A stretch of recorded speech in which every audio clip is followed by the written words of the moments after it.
Good evening, everyone. I'm Rakhi Gautam from Great HR, the moderator of Parichaya webinar series.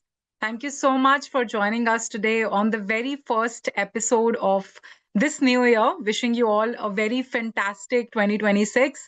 Wishing you all blessings, love, happiness, and lots of success this year.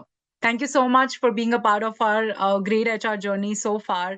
And we look forward to staying connected with you this year and beyond and do all the exciting things together. Thank you so much once again.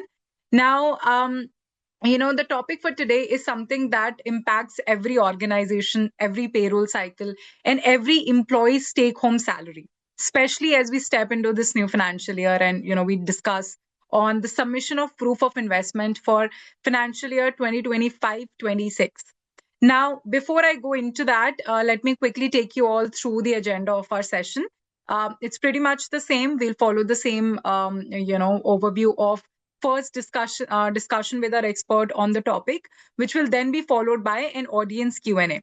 So audience Q&A is where, it is your time. You can ask us as many questions as you want, and we'll try to cover as many as we can, considering in this 1 hour time limit. However, if any questions remain unanswered, you can always go back and watch the recording, which we will be sharing with you. Also, you can separately write to us on the email ID that we will provide you, and we can have those discussions offline as well. Now, I think we have the quorum with us. We can get started with the session today.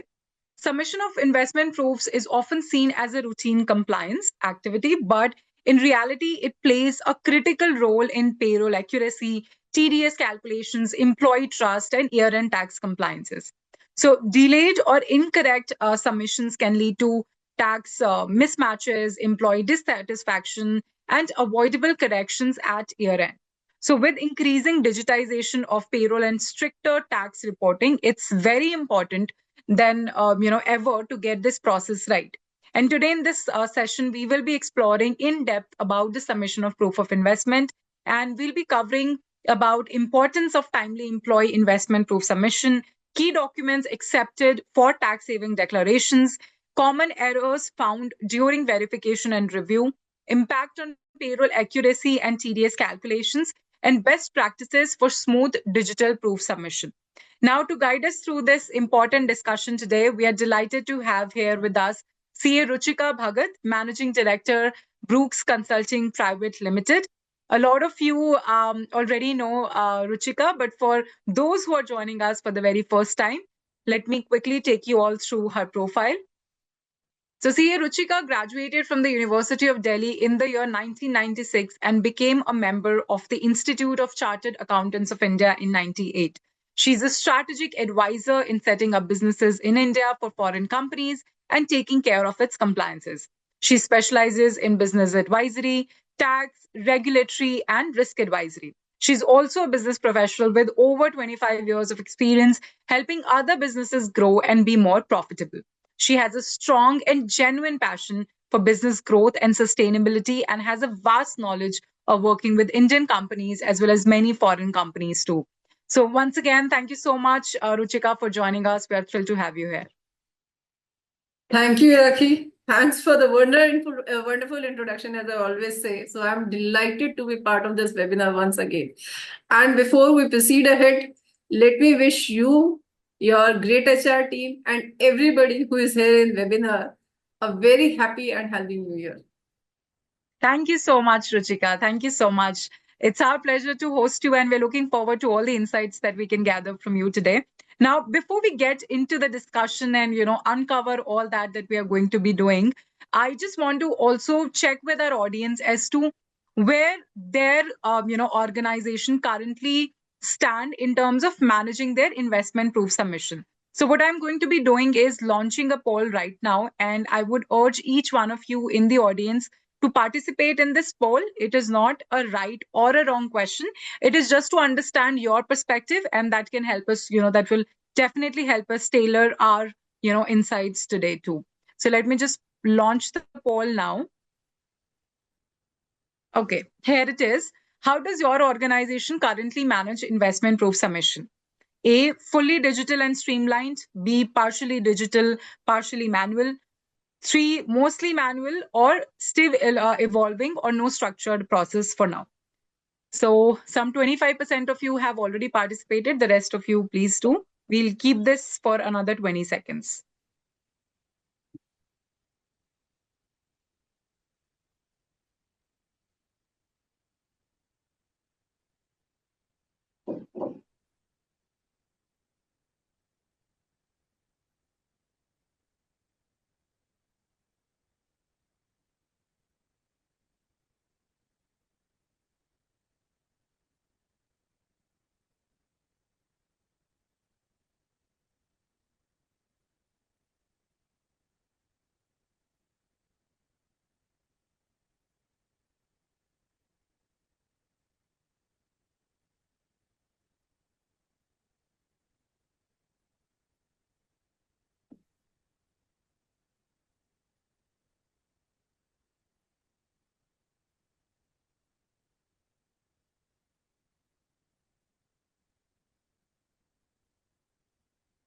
Okay, I think we have gotten the responses. I'll end the poll and share the results with all of you.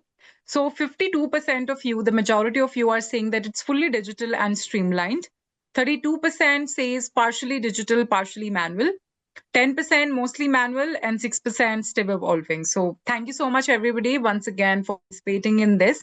And we do understand that there's a lot of awareness in organizations today. And with the digitization era that we're living in, right? We are, constantly evolving. We're constantly upgrading our systems as well to, be fully compliant, to be fully digital in order to, keep up with what's happening in the world. And when we talk about proof of investment submission or when we talk about compliance in general, it's important that we have the right tools and technologies to also support that, right? So I'm just going to, now come to you, Ruchika, with the first question and just setting the context for this discussion today, which is why do we talk about, proof of investment submission in a manner that, this is so timely and this is so crucial, not just as a compliance requirement, but for ensuring payroll accuracy and a smooth employee experience. So in your perspective, why does this matter so much, and how does being compliant and being timely help both organizations as well as employees? Well, Rakhi, I think you have asked this question exactly at the right time. Around this period, mostly all the HRs, typically they have begin following up with everyone who has not submitted their investment details yet. So we all know timely submission of investment proof, it is a backbone of accurate payroll processing and a positive employee experience. So in fact, if you say it is not a statutory requirement, it is more of a like strategic role in the financial planning or organizational efficiency, how efficient you are in collecting the proofs. So I think that is why it truly matters, especially when we are standing almost at the end of financial year, that is 25-26, and we are just 3 months left. So when we are standing here at 25-26, we have basically two options. All the employees, they have two options. Either they can go with old tax regime or they can go with new tax regimes. So depending upon the timely proofs, what they are providing, their TDS will be deducted. Well, TDS might have been deducted for the last 9 months, but still, next 3 months are crucial because ultimately their TDS can be adjusted by the according to their tax regime that they will be opting. Moreover, the why it is so crucial is nowadays you see most of the salary class employees, they are facing income tax notices. And the common reasons for facing this income tax notices, first of all, there is a mismatch in reported income and TDS. That is, so normally what is happening is the income or TDS details in your return, it normally does not match with your Form 16, your Form 26AS or AIS. Had your investment proof been submitted on time, then employees would easily avoid to get this notices. For example, I just give you a simple example. I'm claiming the deduction of HRA, but unfortunately, I was not able to give the rent receipts to my HR. So they didn't give me any deduction for HRA and TDS was deducted at the higher rate. But at the time of filing of my ITR, when I'm claiming HRA deduction, So obviously it is going to give variations with what income I'm showing in my ITR and what income was there on which TDS has been deducted by HRA. So ultimately it leads to income tax notice. So that is why it is very important to submit your TDS, to submit your income tax investment proofs on time. In fact, what happens is, if I'm submitting my deductions, I'm claiming any deduction and I'm submitting the proof. So might be that for 80C, I'm claiming a deduction of 1,80,000, which should have been 150 only. So who is going to tell me whether I'm right or wrong? Obviously, when I'm submitting my proof, my HR will tell me ultimately you are exceeding your limit. You cannot claim this much deduction, or you are claiming wrong deduction. This investment is not eligible for the investment, for the deduction. So all these things do matter. That is why we can say that timely submission of proof is always a crucial aspect. Thank you so much for that, Ruchika. This really helps us understand, and I think we do consciously or unconsciously do understand that it's very important to be compliant, to be timely, to understand how, not just from an organization's perspective, from an HR leader's perspective, but also as individuals who are working as employees in the company. It's very important, to be compliant, to be timely with our submission proof investments, and just get the work done, because at the end of the day this is going to affect our salary. It's going to affect the kind of tax deductions, or maybe we'll get a notice in July saying that, oh, you know what, this is what you submitted, but this is the balance, so you need to pay. So it's important that we are compliant so that we don't get we don't fall into those kind of issues at the end and have to pay for all those penalties. So thank you so much for this. I'm just going to ask a question to the audience. You can give me a thumbs up. I did see some questions that you were not able to hear us properly, but I hope the voice is clear now. You can give us a reaction, a thumbs up, if all of you are able to hear us properly now. Okay, great. Thank you so much for that. Moving on to my next question, which is, Ruchika, employees often get confused about what qualifies as valid proof, right? Because when we say, okay, you need to submit proof of investments, does this need to be like a stamped copy, or could it be like a Xerox, or could it be somebody just written a letter for me and I'm submitting that, right? So, what exactly qualifies as valid proof? And also, if you could walk us through the key documents typically accepted under popular tax saving sections such as ATC, ATD, HRA, and home loan benefits, and any nuances from an HR perspective that we should be aware of. So, Raki, whenever any employee, he or she, they are claiming the tax benefit, so income tax department always require a proper proof to validate that deduction. So submitting the right document, it not only ensures the proper processing of your tax declaration, but it also helps in avoiding notices, as I have already discussed with you. So especially when we are talking about 80 deductions or allowances. So we all know the basic reason why we are opting old tax regime is that we are getting more deductions and exemptions and allowances under old tax regime. So I think if you want to be fully compliant and you want to enjoy the fruits of these deductions, these allowances, so your whatsoever proof you are submitting, they should be authentic proof. So I'll be discussing the proof that we need to submit. But one thing more I want to discuss before that. We all know last year Income Tax Department has changed ITR 1 form, ITR 2, 3, and 4. The reason why they have changed that form, they have brought it in more elaborated form.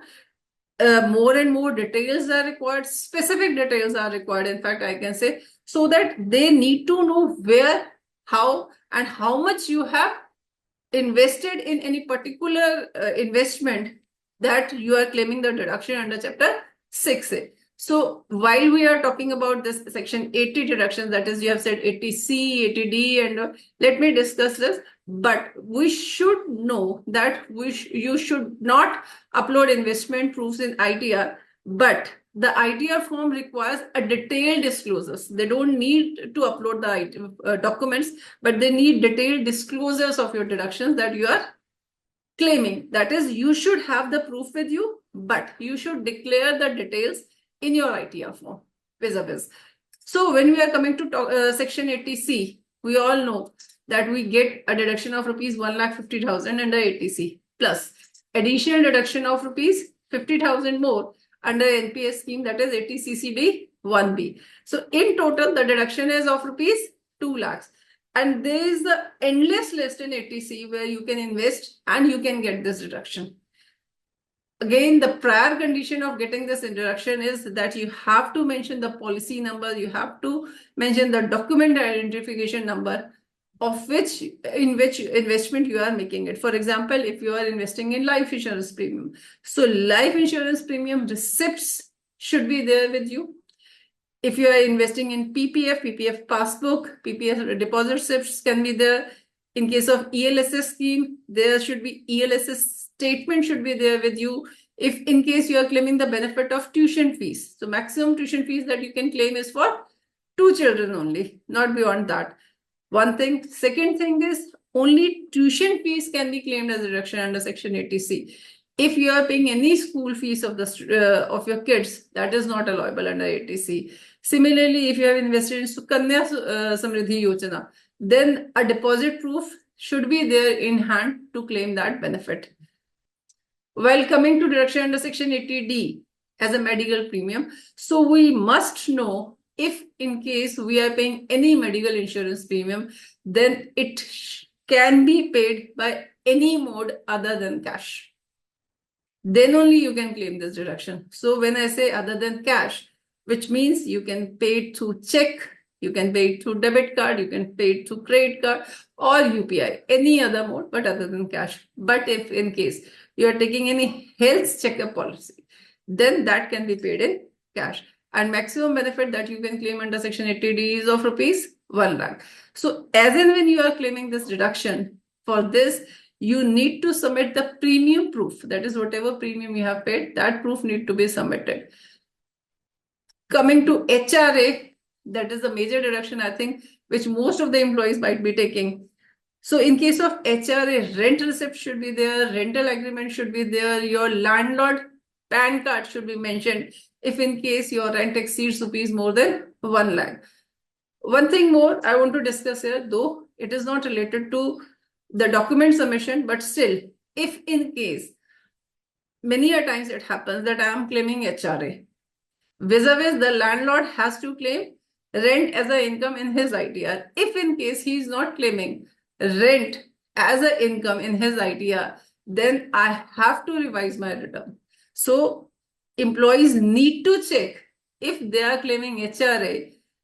Against that rent, landlord should also claim income in their ITR. Similarly, if we are paying rent more than rupees 50,000, then TDS has to be deducted on whatever rent we are paying. And fortunately, this TDS can be deducted once in the entire year. So coming to next to home loan. So whenever if any person has taken, any employee has taken home loan, here at the time of filing of your ITR, you have to mention the amount of loan, the rate interest, and the other details that are related to the home loan. For home loan, that is the best benefit, I think, which is available, where if you are paying the principal repayment, then also you get deduction under 80C. If you are paying interest, then also you get the deduction under Section 24B. So both the deductions are available to the employees. So these are some basic documents which each and every employee has to take into consideration. Ultimately, which will reduce your extra work and chances of getting income tax notices. Thank you so much for this, Ruchika, and breaking it down for us, because you literally talked about all the documents which are required for each section, like ATC, ATD, HRA, and home loan. This really helps.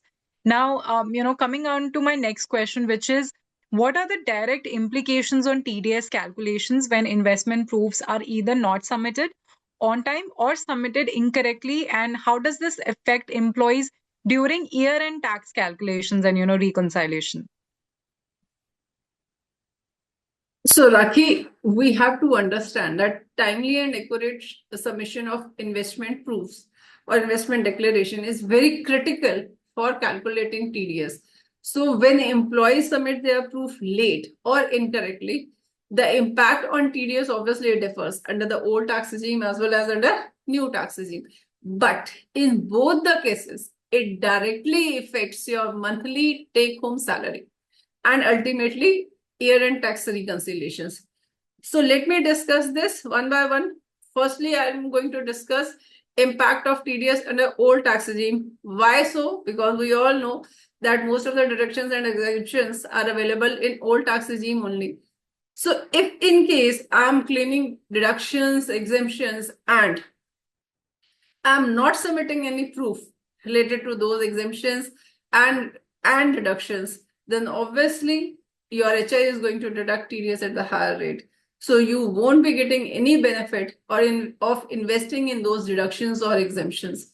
Similarly, if in case I'm submitting the proof during the mid of the year or there's a late submission of the proof, so we have to look at this point that even if in case I'm submitting the late submissions of the proof, then it cannot be amended. The TDS cannot be amended retrospectively. So any excess TDS that has already been deducted, it may not be corrected during the year.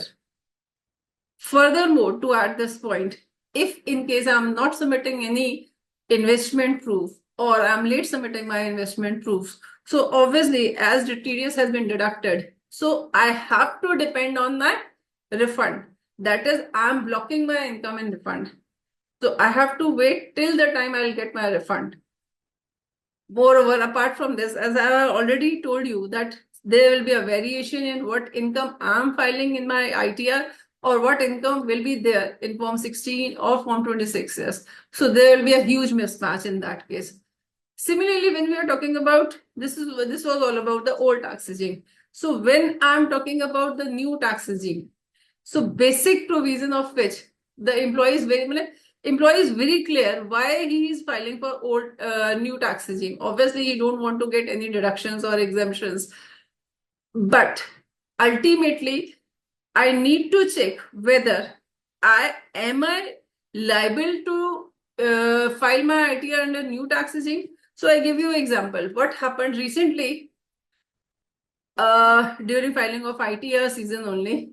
What I have personally found was the employee was having a salary of rupees 6 lakh, but still he was opting for old tax regime, even though he was not having any deduction. He has not invested in any investments to get any deduction under Section 80 or 10 or HRA. So ultimately, he end up paying higher taxes. So this need to be very clear to the employee or which regime they want to opt, whether it is old tax regime or it is new tax regime. So obviously, we all know that by default we will be paying tax in new tax regime. In case if I want to opt, then I have to opt for old tax regime.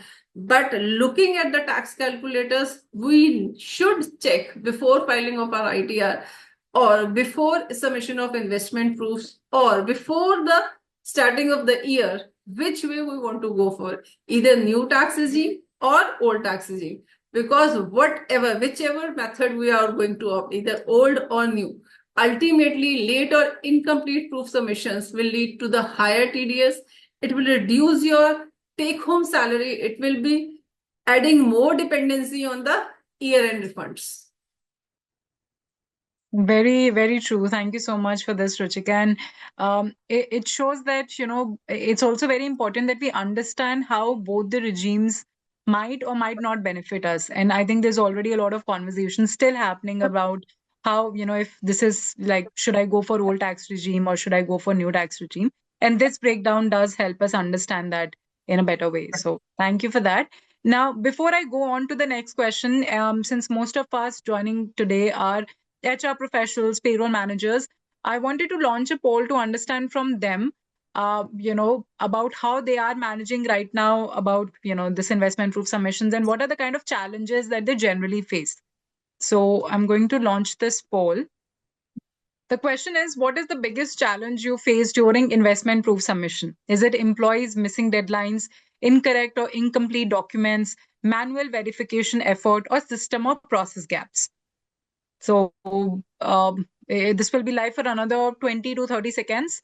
All of you, please participate in this. And we just have a few more questions from our side, and then we'll move on to your questions. So any questions that you want to ask, you can add that in the Q&A option, which is there on your screen. Instead of raising your hands, if that is something that you want to ask, you can just put your question there. And I see a lot of you also adding questions, like a follow-up to something that we're discussing currently, right? Like we discussed something 5 minutes back, and you just add the question without any context to it. So what happens, because we're not taking the question then and there, it might not be, we might not be able to understand your question very like in depth as to what you're asking. So if there is any question that requires context, please add that context so that we can break down the answer for you in the right way. Okay, I think 60% of you have already participated. We'll just end the poll and share the results. So 44% of you say incorrect or incomplete documents. That's majority, and that's the biggest challenge. 25% of you say manual verification effort, 22% employees missing deadlines, and 9% system or process gaps. So I think all of these are big challenges, and it's important that we get these right, and we are able to, get the right technology or get the kind of training for employees to, not have these challenges, right? My next question is actually on this, so I'll just shoot the question to you, Ruchika.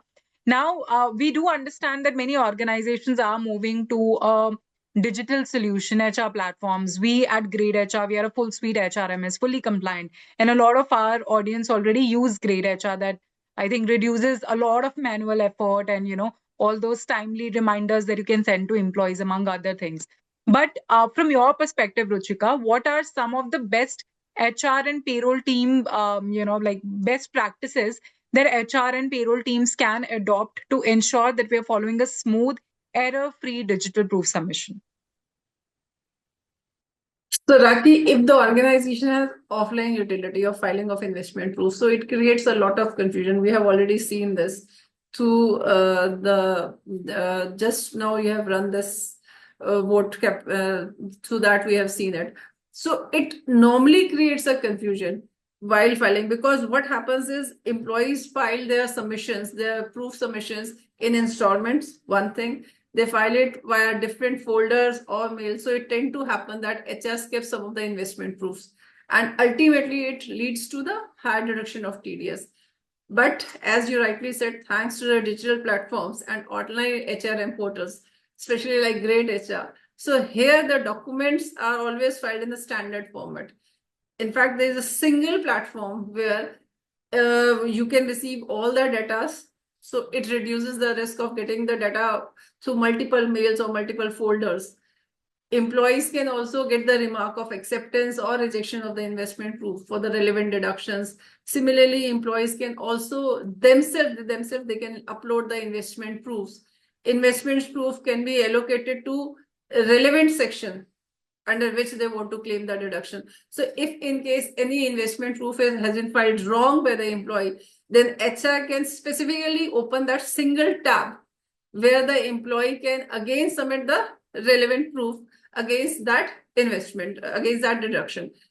Similarly, HR can also restrict the amount of the deduction there the employee can claim under the relevant section, or they can remove that tab altogether so that employee cannot claim the deduction under that particular section. Similarly, another advantage of online portal is data is saved forever. Even if there is a change of HR, there is no loss of data. So all these benefits are so much on the higher side that each and every organization, they are opting for the digital payroll and HR platforms. Because of this accuracy, because of timelines of online investment and declaration submissions. So obviously it is going to help the employee if there is a digital submission. When you are asking that how HR can make it more safe, more secure, and more compatible. So I think in this case, HR should give a guidelines which should clearly define how the documents, in which form the document will be accepted. Whether it will be PDF file, whether it will be JPG file, what should be the size and limit of the file.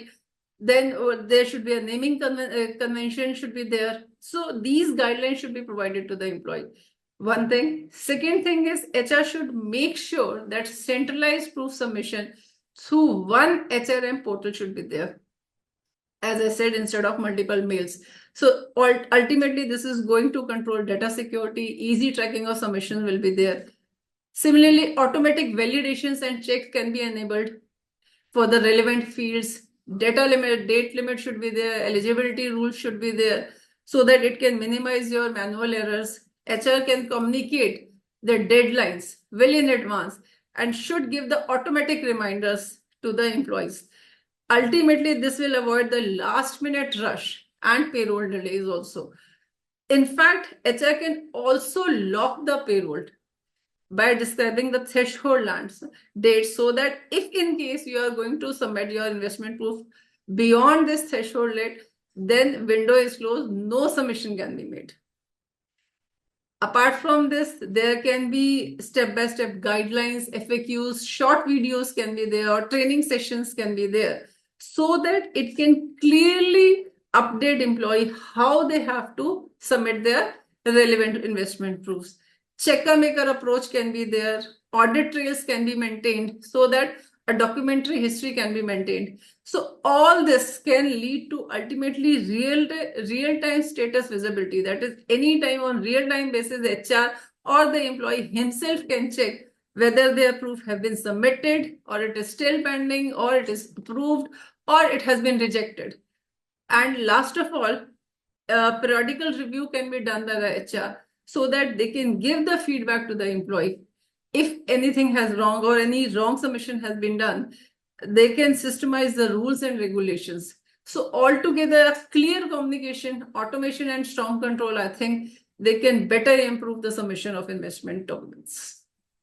Thank you so much for this, Ruchika. And, I was going to ask you another question for this to sum up the, conversation today, but I think you pretty much covered it all in your, this response. So thank you so much for sharing this and telling us why this is so important and how, digital systems, digital tools help us in managing the submission of proof of investment. What is the role of HR? What are the responsibilities of an employee as well while submitting these proof of investment? So thank you so much for this. This was a wonderful conversation. And those are the questions from my side. I think we already have a lot more questions from the audience as well. So we'll just take that.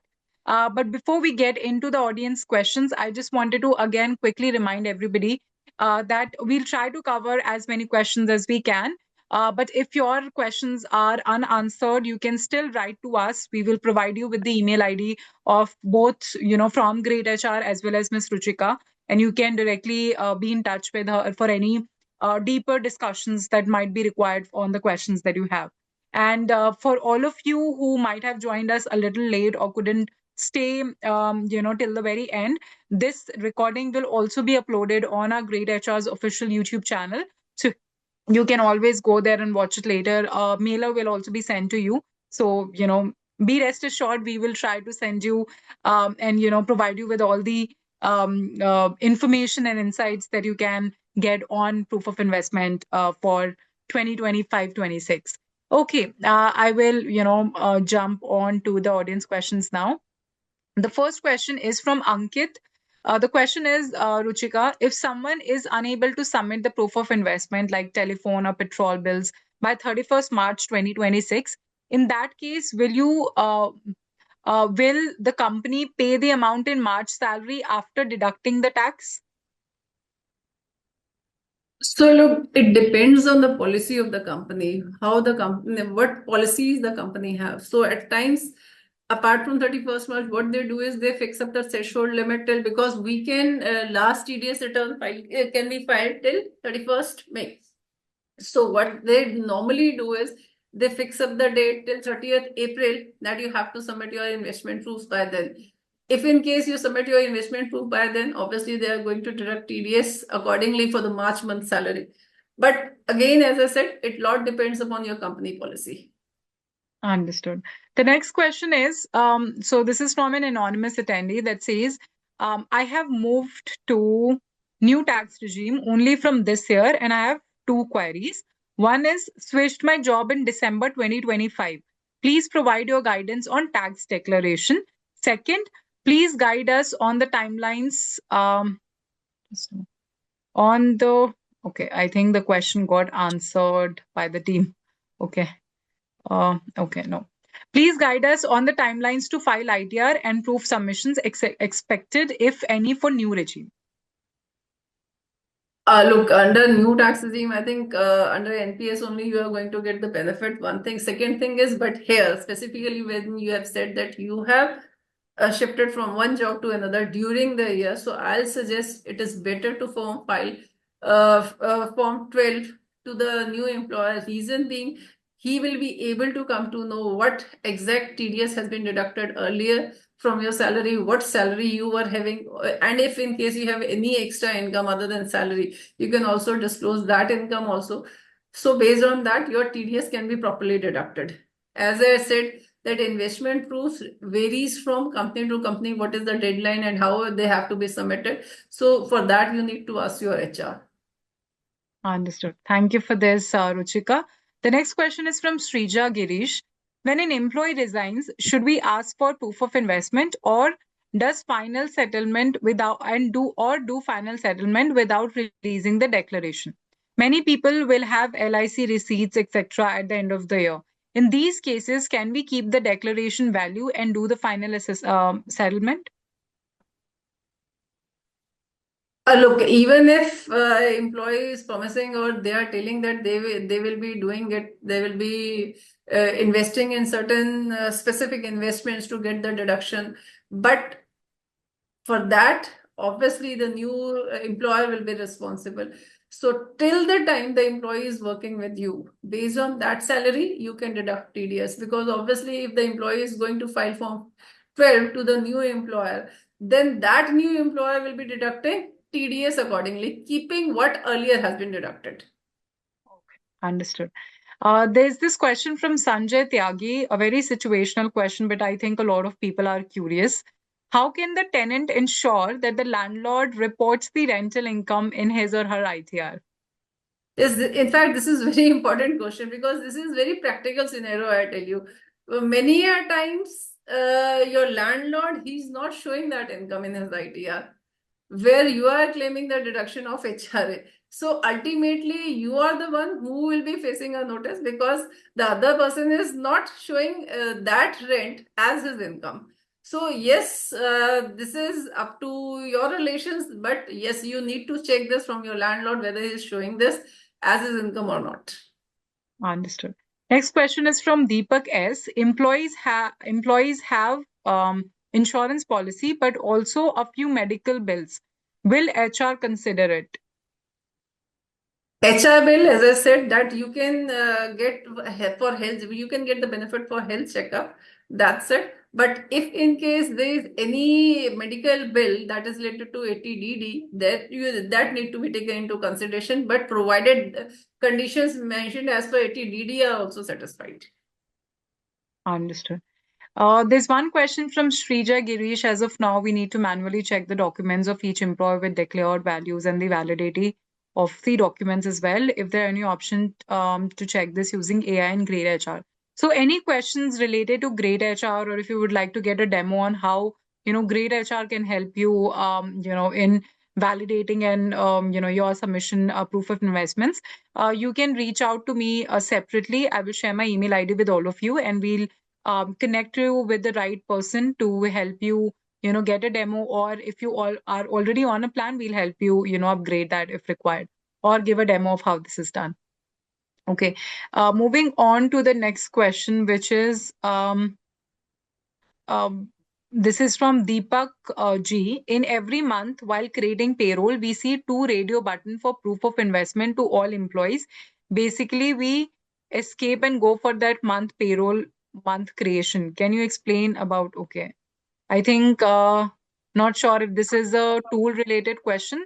Maybe Deepak, you can elaborate your question separately or write to us, and we'll get back to you on that. Okay, I will move on to the next question. This is from Priya Chaudhary. Even if the employee opt of new regime, does he or she still need to submit proofs? Look, the best part for the salary class employee or for anyone who do not have business income is anytime you can shift from old tax regime to new or from new to old tax regime, vis a vis. So here, if you are moving on to the new tax regime, so this is the normal confusion which the employees have. So if you are registered under new tax regime, you are paying your taxes under new tax regime, you don't have to submit the investment proofs of Section 80 or HRA or Section 10 allowances because you are not ultimately going to get benefit out of that. So it is going to create only confusion, nothing else. Understood. I hope you have taken note. The next question is from Manjunath. Whether employers should accept the income, TDS, TCS declarations related to Form 12BAA? And if yes, then what sections can be allowed? What proofs are required to be submitted by the employees? So if in case TCS is there, in case any TDS is there, then you have to submit. Obviously, it will be reflected from your 26 AS or AIS. So ultimately, since everything is online now, so it will automatically get auto-populated through your 26 AS. You don't have to worry about that. Understood. The next question, and I think this question comes up very often. You have already touched upon this, but if you would like to again reiterate, can we change the tax regime at the time of filing the ITR, or do we need to continue with the same regime that was initially selected with HR? So you can, as I have just discussed, that if you don't have business income, then anytime, any year, you can change your tax regime from old to new or new to old. Even if at the beginning of the year you were like you want to have old tax regime, you want to get registered under old tax regime, and you are investing out accordingly, but later on at the end of the year, you ultimately find you are more beneficial in new tax regime. So you can pay your taxes under new tax regime. Understood. There's another question from Sharawan N. Ma'am, one of our employees claiming rent benefit which they are paying to their parents. Will it be allowable? And please guide us with any rules as per income tax. So there was in fact a legal case. So I want to discuss that here at your platform, where the employee was paying rent to his wife, and ultimately the case came in his favor because all the legal compliances were there. The wife was showing that rent as an income. The property was listed in the name of wife, so there is no harm in it for claiming any deduction, even if under HRA, even if you are paying rent to your parents or to your brother or to your sister or to your sibling or to your wife, to any relative. As long as we have the proof and the landlord is also Exactly. showing it in their ITR. Exactly. Understood. Next question is from Wilbert. Is it mandatory to upload the rent receipts, or can we upload the registered rent agreement? Look, as I said, it lot depends upon the policy the company has. So what they want. Basically, the basic requirement is for rent receipts. You should submit the rent receipt, but if in case your employer wants the rent agreement also, that is up to them. Then you have to submit that also. Another question from Vinod. If NPS deducted at 10% of basic for the last 9 months, but in new regime, is it possible to pay the arrear 4% to NPS to get income tax benefit? I'm sorry, can you repeat this question? Sure. If NPS deducted at 10% of basic for the last 9 months, but in new regime, it is possible to pay the arrear 4% to NPS to get income tax benefit. Look, this is employer NPS, so you need to check with your employer also. Okay. Understood. I think some are very repetitive questions, so I'm just going to skip those. A lot of questions on HRA actually and related to the landlord and the receipts and the agreement that we need to submit. Okay. Most of these questions we have discussed. I think this you already told us, but I think we can again reiterate if required. What if landlord does not include rental income in his or her ITR?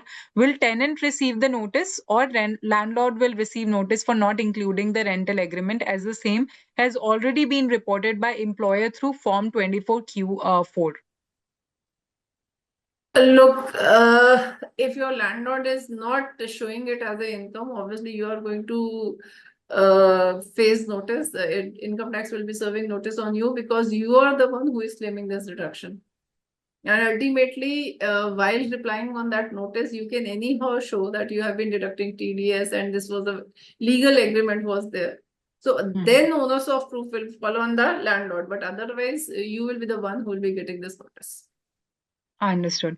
Another question is, can a higher study fee like MBA fee of partner or self can be claimed in ITR?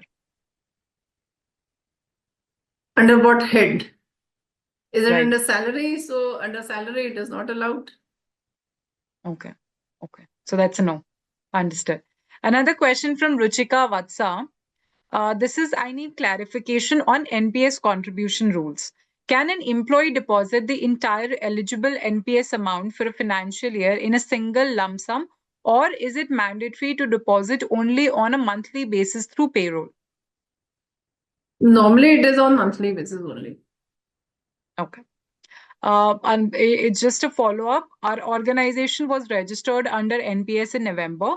In this case, are we permitted to deposit NPS contributions retrospectively for the period April 2025 to March 2026?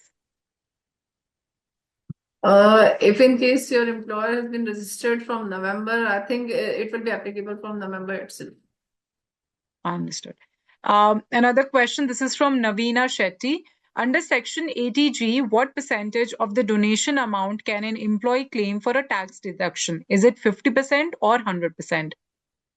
Look, basically, you can get there are four deductions that you can get. One is 100% without qualifying amount, another is 100% subject to qualifying amount, then you have 50% without qualifying amount, then 50% subject to qualifying amount. So it depends on where you are giving this donation. Based on that, you are going to fall in these four categories. Okay, understood. I think most of the questions we have covered till now. Um, just another question popped up. I'll read that question. Should the employer consider TCS while computing income tax and salary based on the details submitted by the employee? If yes, should the employer also ask for declaration of income other than TCS? Look, TCS can be deducted even if I'm giving any foreign remittance, then TCS can be deducted. So yes, TCS can step into the foot of TDS. So it is similar to TDS only one thing. And your last question was whether you have to submit other incomes or not. So Yes. yes, you can. This is entirely your option, but I normally suggest that you should submit your other income because many a times you have other income, like you have income, interest income, which should be reported in income from other sources. Then normally each and every employee, if you see, everyone is investing in mutual funds, they're investing in capital gains. So you are having income, dividend income, you are having capital gain income. So if in case you are submitting all these income to your employer, so he will deduct TDS accordingly, because we should know that if in case our income, our tax liability is more than 10,000 for the entire year, then we need to pay advance tax. So either you pay the advance tax yourself or let employer deduct TDS on the income, what all you have declared. Understood. Thank you for this. Another question. This is from Preeti Chauhan. If husband and wife are co-borrower for bank home loan, but he's not claiming the benefit for interest under Section 24B, can the wife use the full amount as interest as she's the co-owner? Look, in case of co-owners, both husband and wife both can claim the deduction on the equal basis. Like 50% can be claimed by husband and 50% can be claimed by wife. If anyone is not claiming, then it doesn't mean that other person can claim full deduction. Understood. I think that is all. Most of the questions are covered. Yes, I think we have covered most of the questions, and I'm great to say that see that we are on time also. There's one question, I'll just read out that question, and this will be the last question. If I'm availing an HRA more than 1 lakh, where the landlord is an NRI who is not liable to claim that income, so like what kind of situation would it be then?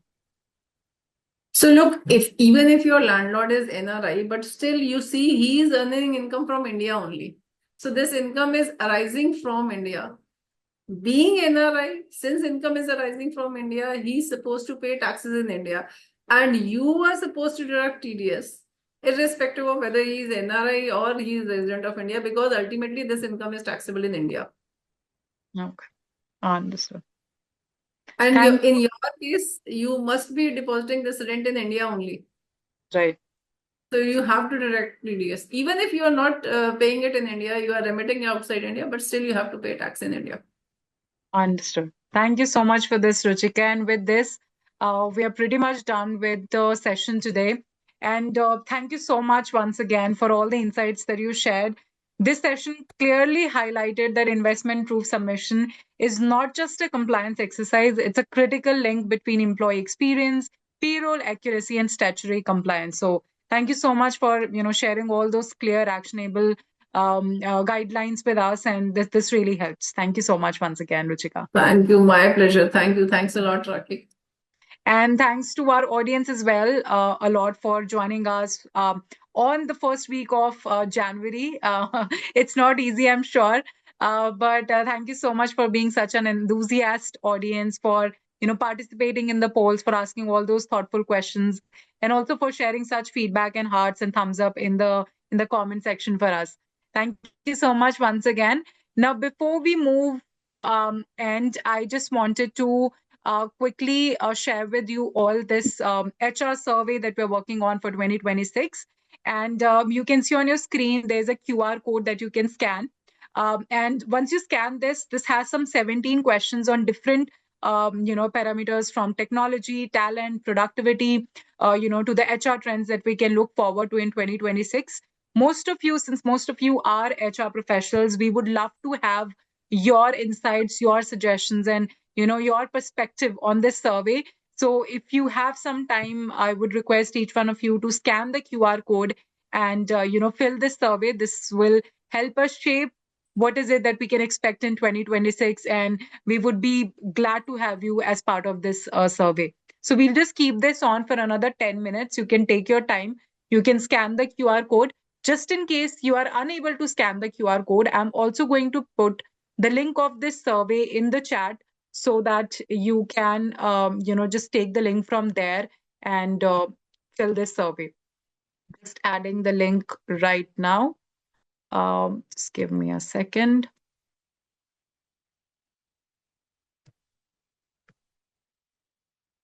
I've added the link in the chat. Also, for the rest of you, as I promised in the beginning, the recording of this session will be shared with all of you. So you can always go back and watch it later.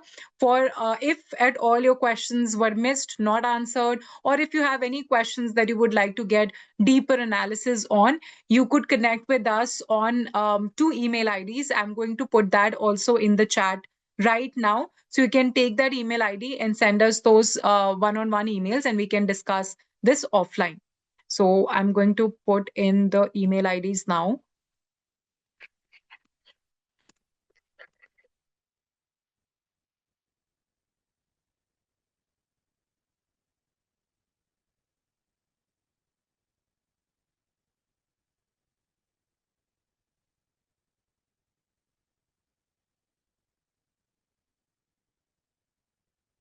I've added the email ID of our speaker who joined us today. So if at all you have any questions and you would like to connect with us, with her, you can write to her on this email ID, which is info@brooksconsulting.com. And for the rest of you who would like to connect with us to know more about Great HR, or any questions or any feedback for us in general, you can write to me on this email ID, and we'll be in touch.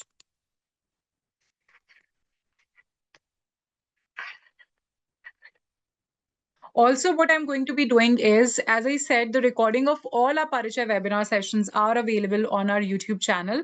So you can go there and watch it always. For some of you who might not be aware, I'm also going to add the link of our YouTube channel. So you can just go there and watch all the previous session recordings which are there already. And for this one, this will also be uploaded on the channel by early next week. So you can, go back and watch it later. I'm just going to add the link of our YouTube channel.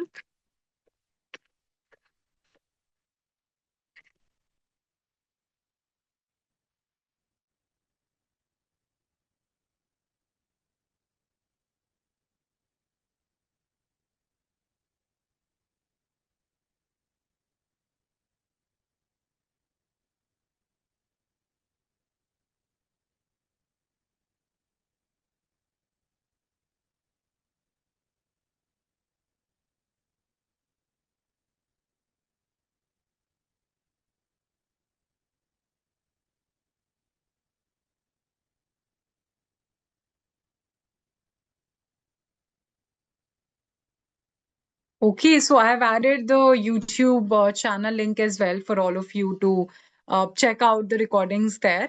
And once again, thank you so much for joining us. This was a wonderful conversation today. And as promised, we will be sharing the recording. If you have any questions, you can write to me on this email ID, which is there on the screen, also added in the chat. And wishing you all once again a very happy new year. May this year give you, endless opportunities, endless moments to celebrate, and, a lot of success your way. What we are going to be doing is we'll be there on this, screen for another 10 minutes. We can go back to the survey link. So anybody who wants to still be part of the survey, you can scan the QR code. The link is also added in the chat. So you can add your, you can take the link from there and participate in it from there too. And yes, I think with that, we are done with the session today. Thank you so much once again for joining us. It is always a pleasure to host all of you. And we look forward to seeing you in our next Parichai webinar session very soon. Thank you.